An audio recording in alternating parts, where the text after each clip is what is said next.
he's become a true chief of gaffe. In an interview Monday night on Fox News with Laura Ingraham, White House Chief of Staff John Kelly complimented Gen. Robert E. Lee, who led the South's military in open rebellion against the U.S. government, when angry landowners were told they couldn't own human beings anymore. Pablo Martinez Monsivais, a pap photo. He was a man that gave up his country to fight for his state, which 150 years ago was more important than country, Kelly said. It was always loyalty to state first back in those days.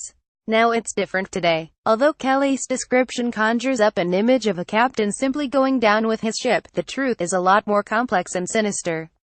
Robert E. Lee was an honorable man. While Lee was opposed to war and spoke against erecting monuments to those who fought in the infamous conflict that pitted brother against brother, this honorable man, as Kelly calls him, still somehow felt white people got the worst part of the slavery bargain despite being on the handle of the whip.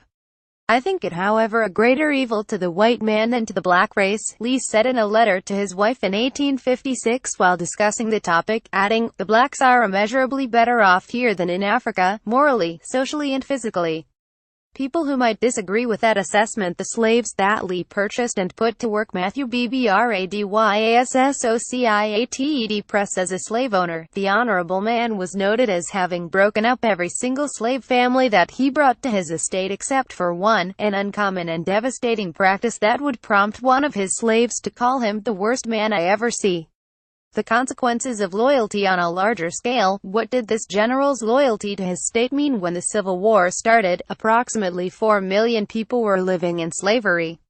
Though Kelly's boss might say there was bigotry on many sides at that point in history, only one was singularly focused on keeping those chains in place, and it was Lee's South. When Virginia declared it would secede in April 1861 and Lee followed, these are just a few of the conditions he was willing to keep in place. Julia Ward, HOWEAP. Half of all babies born to slaves within the first year, double the rate for white children. There was nothing stopping slaves from being assaulted.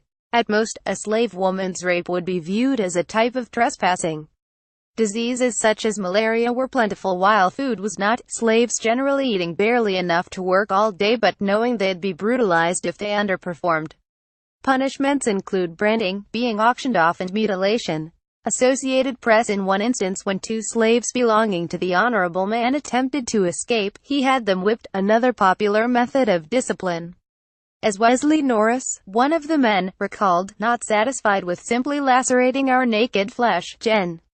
Lee then ordered the overseer to thoroughly wash our backs with brine, which was done." History's history. In his interview, Kelly said, "Well, history's history. And there are certain things in history that were not so good and other things that were very, very good.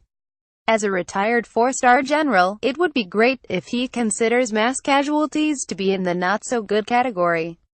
Just as a reminder to Kelly, though, Lee's devotion to his state meant leading thousands to fight and in what is still the bluest war in United States history. Anonymous. Lee's forces alone would see nearly 300,000 lives lost, essentially sending the entire population of Buffalo, New York, to their deaths because he's a fanboy of Old Dominion.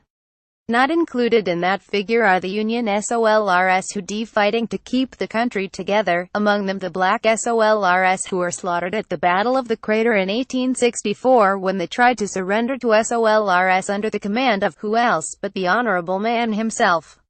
But, again, history's history.